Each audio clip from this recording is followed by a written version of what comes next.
ምለው አንድ አርሽ ላይ ለተሰቀለ አካል እንዴት ነው ብራዘር? አንዴ አርሽ ላይ እኮ ነው ፈጣሪ፣ እንዴት ፍጡር ላይ ሊቀመጥ ይችላል? እንዴት ነው አንተ ምን አድርገህ ነው ሻዳ መያዝ የምትችለው ብራዘር? ይሄን አስተምሮ ካላስተካከላችሁ በጣም አንድ ጨርሽልኝና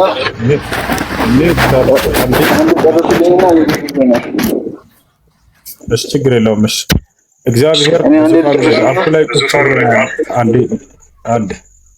እግዚአብሔር በዙፋኑ ላይ በአርሽ ላይ ቁጭ ብሎ ነው ያለው። ይሄን ታውቃለህ አታውቅም? ማን አሁን የተናገርከው ክርስቲያን ልጅ? ኧረ ወፍ ብራዘር፣ እግዚአብሔር በሰማይም አለ በምድርም አለ ነው። ይበላል ላሳይ። በአርሽ ላይ ቁጭ ብሎ እግዚአብሔር፣ እኛ አላህ አርሽ ላይ ቁጭ ብሎ እሺ፣ አዳምጥ እንጂ አላህ አርሽ ላይ ቁጭ ብሏል ብለን እኛ እናምንም በፍጹም። ገብቶሃል አይደል? ያንተ አምላክ ግን እግዚአብሔር አርሽ ላይ ቁጭ ብሎ ነው ያለው። ማስረጃ ላሳየህ ማስረጃ። እኔ ማን ጠየቀ ማስረጃ? አንተ እኮ አይደለም የምታብራራው። አሁን የእናንተን አገላለጽ ነው እኮ የጠላሁት እንጂ እኛ ጋር ስትመጣ እግዚአብሔር በሁሉ የሞላ መሆኑን መለኮት መሆኑ ይገለጻል። በሁሉ ብሎ ሂሳብ የለምና እግዚአብሔር በአርሽ ላይ ነው ቁጭ ያለው። ላሳየህ ነው። መዝሙረ ዳዊት ላይ አለ እኮ 36 አካባቢ አይ ቲንክ ማለት ባላስታውሱም አለ እንደዛ የሚል። እናንተ ጋር ስንመጣ ግን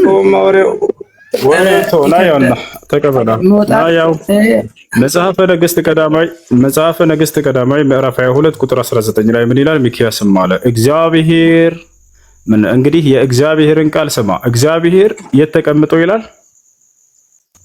የተቀምጠው በዙፋኑ ተቀምጦ የሰማይ ሰራዊት ሁሉ ከቀኝና ከግራው እንደ ቦዲጋርድ ያናዝግ ማለት ነው። እኔ አሁን መረጃ አልጠየኩም እኮ ምክንያቱም እኛ ጋር ስትመጣ ሊቃውንቱ መቀመጥ የሚለው ዙፋን ራሱ ምን እንደሆነ ይነግሩሃል። እናንተ ጋር ስንመጣ ግን የሚወጣ የሚወርድ አምላክ ምንድነው? እንዴት ይሆናል? እንደገና አርሽ ደግሞ ፍጡር ነው። እሱን ማሳያለሁ። አርሽ ደግሞ ፍጡር ነው። አሁን እኛ ፍጡር ላይ እንዴት ይቀመጥ? አላህ አርሽ ላይ ይቀመጣል የሚል የቱ ጋር ያገኘው? እኔ አምላክ አርሽ ላይ እንደሚቀመጥ አሳየው። አላህ አርሽ ላይ ይቀመጣል የቱ ጋር ያገኘው? ከአርሽ በላይ ነው እያልክ እያስተማርክ አልነበረም እኮ? ከአርሽ በላይ ነው ማለትና አርሽ ላይ ተቀምጧል ማለት የተለያዩ ናቸው። ገናችን አርሽ ላይ ቁጭ ብሏል ብለናል። አላህ ከአርሽ በላይ ነው ማለት እርሱ ሸዳምጣ አላህ ሱብሓነሁ ወተዓላ ከአርሽ በላይ ነው ማለት እርሱ ከፍጥረት ዓለም ሁሉ የራቀ ነው። ባኢኑ ምን ኸልቂሂ እንላለን። እርሱ ከፍጥረቱ የራቀ ነው በፍጹም። እናንተ ጋር ግን ስንመጣ እግዚአብሔር በአርሽ ላይ ቁጭ ብሏል። አሁን ትልቁ ጥያቄ እሱ ሳይሆን ሶስቱም እግዚአብሔሮች ናቸው ወይ አርሽ ላይ የተቀመጡት? አብም ወልድም መንፈስ ቅዱስም ናቸው። ምክንያቱም እግዚአብሔር የሚለው የሶስቱም ስያሜ ነው፣ የሶስቱም መጠሪያ ነው።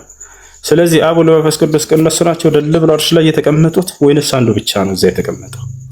ሲጀመር እዚህ ጋር እንደው ያልተረዳው ነገር ካለ ቤተክርስቲያን ደርሰህ መጠየቅ ነው፣ አባቶችን መጠየቅ ነው። እግዚአብሔር መለኮት ነው። እግዚአብሔር አብ መለኮት ነው።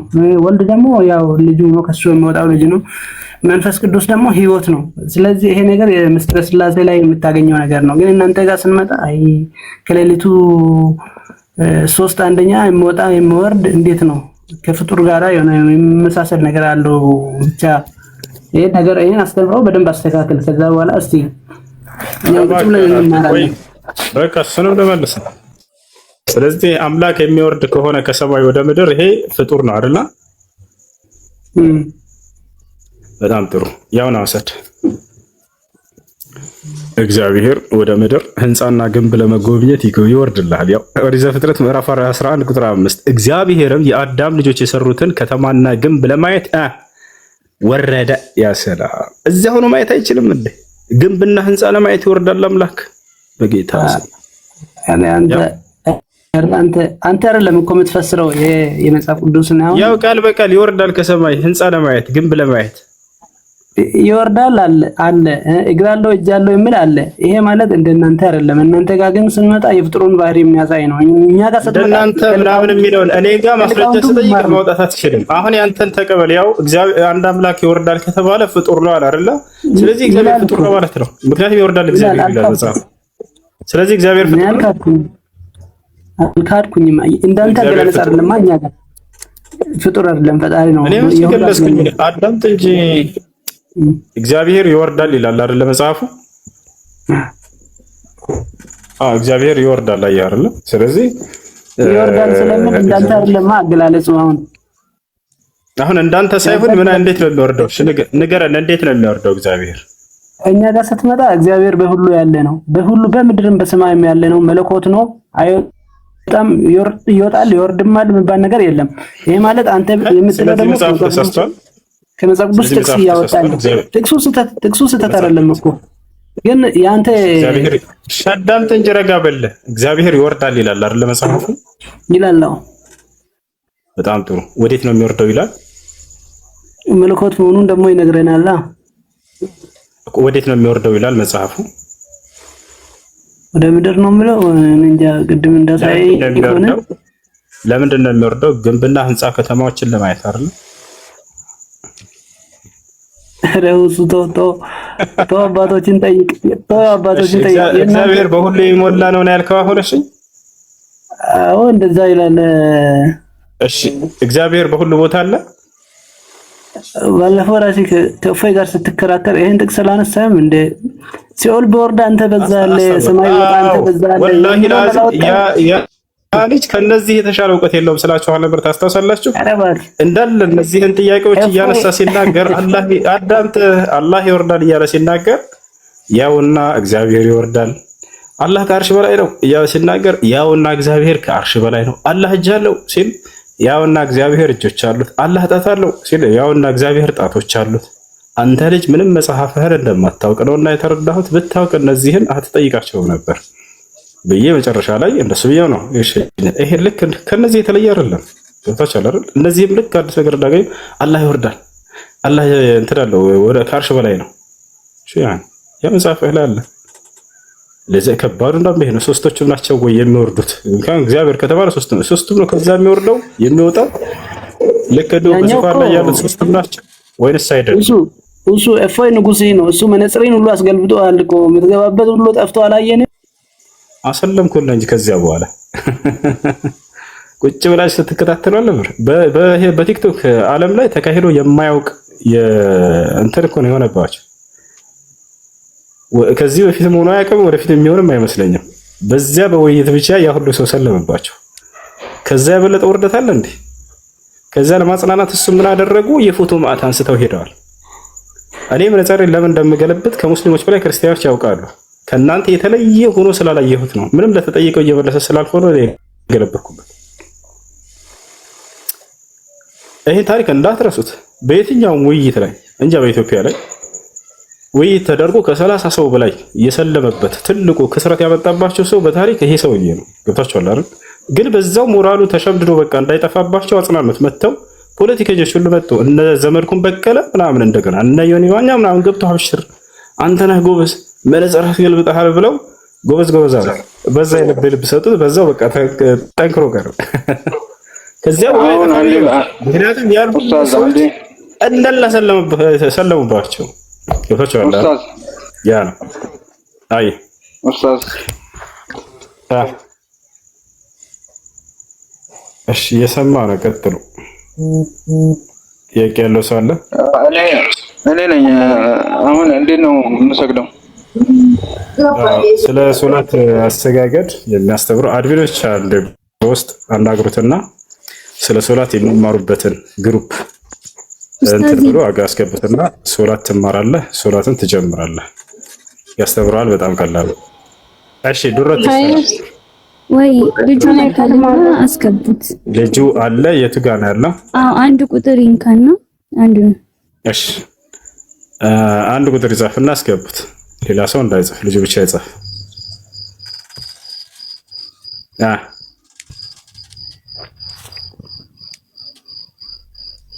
ማን ነው ስሙ? ስሙ ንገሪያቸው። ኤቢ ነው የሚለው። እሺ ኤቢ የሚል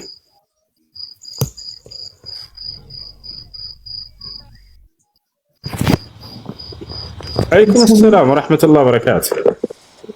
አንድ ጥያቄ ነበረኝ። የሆነች ኦርቶዶክስ ጓደኛዬ ጠይቀኝ። እሺ መካ ስር ገብርኤል ታቦት አለ አለችኝ። አለ እንዴ? ኧረ የለም። በህልም አይደለም ሰው እንደዛ ብላኝ ነው አለችኝ። እኛ ጅብሪል ነው አይደል? አሁን መላእክት ጅብሪል ነው ገብርኤል የሚለው ጅብሪል ነው። ግን እኛ በስዕለ ስዕል እንደዚህ አናምንም። እኛ መላእክቶችንና ነብያትን አንስልም። ተሰርቆ ከኢትዮጵያ ተሰርቆ ነው እዛ ስር ያለው አለችኝ። መካሰር ወላሂ እኛ ገብርኤል በስዕል አዳምጪ ከጠየቅሽ በኋላ እኛ ገብርኤል በስዕል የለንም። ነገር ግን ገብርኤል ወይንም ጅብሪል በልባችን ውስጥ አለ። በስዕል ላይ ከተቀመጠ ደግሞ በልብ ውስጥ ያለ በጣም ትልቅ ቦታና ክብር አለው። እኔ ለጅብሪል በጣም ትልቅ ቦታ አለ። ጅብሪል አለይሂ ሰላም ያ ኢላሂ ያ ረህማን አላህ ከፈጠረው ድንቅ ፍጡር ነው። አላህን ከማንም በላይ የተገዛ መልአክ ነው። ከመልአክ እርሱን የሚስተካከለው የለም። እነዚህ የምነግራቸው መላእክቶች እጅግ በጣም ላቅ ያለ ቦታ አላቸው ከአላህ ዘንድ። ጅብሪል፣ ሚካኤል፣ ያ ኢላሂ ያ ሰላም እነዚህ መላእክቶች አላህ ሱብሓነሁ ወተዓላን በጣም ታዛዥ የሆኑ መላእክ ናቸው። ሁሉም መላእክ ለአላህ ታዛዥ ናቸው። የነዚህ ደግሞ ይለያል። ጅብሪል እና ሚካኤል አላህ ላዘዛቸው ትእዛዝ በጣም ፈጣኖች ናቸው። በጣም ፈጥኖ ደራሾች ናቸው። የሉጥን ህዝብ ሄድና ቀስፉ ተብለው ተላኩ። ወደ ሉጥ ህዝቦች ሄዱ መላእክቶች። የሉጥ ህዝቦች እንደምታውቁት ምንድናቸው? ግብረ ሰዶማውያኖች ናቸው። የተመሳሳይ ጾታ ግንኙነት የሚያደርጉ ናቸው። አንድ ጊዜ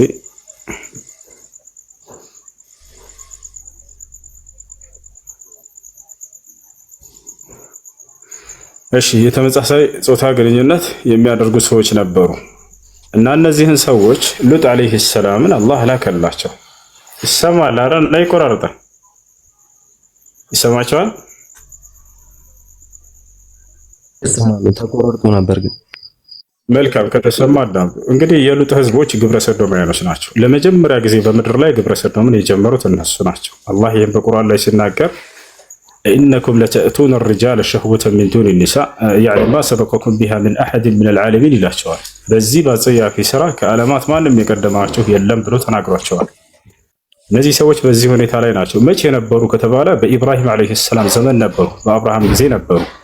አብርሃም አለ። የአብርሃም የወንድሙ ልጅ ደግሞ ሉጥ አለይሂ ሰላም አላህ ሁለቱንም ነብይ አድርጎ አናግሯቸዋል። ወደ ተለያዩ ከተማዎች ልኳቸዋል። ሉጥ አለይሂ ሰላም የተላከበት ሀገር የተወለደበት ሀገር አልነበረም። የሱ የኢብራሂም አለይሂ ሰላም ዘመድ ነው። የአብርሃም የወንድሙ ልጅ ነው። ከዚያ በኋላ ወደ እነዚህ ሰዎች ላከው አላህ ሱብሓነሁ ወተዓላ ወደ አቅራቢያው ወደ ሆነች ትንሽ ራቅ ወደምትል ከተማ ይልከዋል። ማን? ሉጥ አለይሂ ሰላም። እነዚያ ሰዎች በርካታ ችግር አለባቸው። አንደኛ አምላክ አላህ ሱብሓነሁ ወተዓላ የካዱ ናቸው። ሁለተኛ ግብረ ሰዶማውያኖች ናቸው። የተቃራኒ ጾታ ግንኙነትን በምድር ላይ ለመጀመሪያ ጊዜ የጀመሩት እነሱ ናቸው። ከዚህ አላህ ሱብሓነሁ ወተዓላ ላከው ሉጥን ወደ እነዚያ ህዝቦች። ሉጥም ሄዶ አስተማራቸው፣ ወደ አንድ አምላክ ወደ አላህ ጠራቸው፣ ከግብረ ሰዶም ማስጠነቀቃቸው። ነገር ግን አንድ እንኳን ሊቀበሉት አልቻሉ። ለበርካታ ጊዜያት አስተማረ፣ እድሜውን ልኩን አስተማረ። አንድም እንኳን አላመነለትም፣ አንድም እንኳን አልተቀበለውም። የተቀበሉት ሁለት ሴት ልጆቹ ብቻ ነበሩ። ያቺ ሚስቷ ራሱ የተመሳሳይ ጾታ ግንኙነት እና ሚስቱ ራሱ አትሰራም ግብረ ሰዶምን። ነገር ግን ሐሳባቸውን የምትደግፍ ነበረች። እሷ ምንድነች? ሐሳባቸውን የምትደግፍ ነች። ገብታችኋል? በዚህ ሁኔታ ሳሉ አላህ ሱብሓነሁ ወተዓላ ሶስት መላእክቶችን ላከ። እነዚህ ሶስት መላእክቶች ወለቀድ አርሰልና ሩሱሉና ኢብራሂም ቢልቡሽራ እያለ ይናገራል። ወለቀድ ጃአት ሩሱሉና ኢብራሂም ቢልቡሽራ ቃሉ ሰላም ቃለ ሰላሙ ፈማ ለቢተ አን ጃአ ቢዕጅሊን ሐኒዝ እያለ ይናገራል።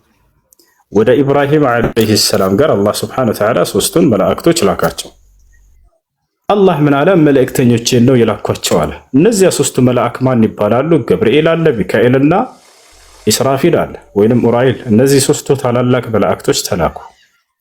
ነገር ግን እነዚህ ስላሴ ናቸው ብለው ክርስቲያኖች ስህተት ላይ ወደቁ። አምላክ አላህ ሱብሓነሁ ወተዓላ ግን እነዚያ የላኳቸው መልእክተኞቼ ናቸው፣ መላእክቶች ናቸው ብሎ ተናገረ። ከዚያ በኋላ እነዚህ ሶስቱ መላእክቶች በመጡ ጊዜ በሰው ተመስለው ነው የመጡት። መጀመሪያ ወደ ማን ጋር መጡ? ወደ ኢብራሂም ዓለይሂ ሰላም ጋር መጡ። ኢብራሂም ዓለይሂ ሰላም ጋር መጡ። ኢብራሂም የዛኔ አንድ ልጅ ብቻ ወልዷል። ነገር ግን ሁለተኛውን ልጅ አልወለደም። የመጀመሪያ ልጁ ማን ነው? ኢስማኤል ዓለይሂ ሰላም። እሱም ከሀጀር ወልዷል። ገና ኢስሐቅ በስርዓት ሊሰጠው ነው። በዚያው በስርዓትን ሰጥተውት ከዛ በኋላ ወደ ሉጥ ዓለይሂ ሰላም ጋር ሊሄዱ ነው። ለሁለት ዓላማ ነው እነዚህ ሶስት መላእክቶች የመጡት። ወደ ኢብራሂም ጋር ገቡ። ወለቀድ ጃአት ሩሱሉና ኢብራሂም ቢልቡሽራ ብሎ አላህ ጀመረ ታሪኩን።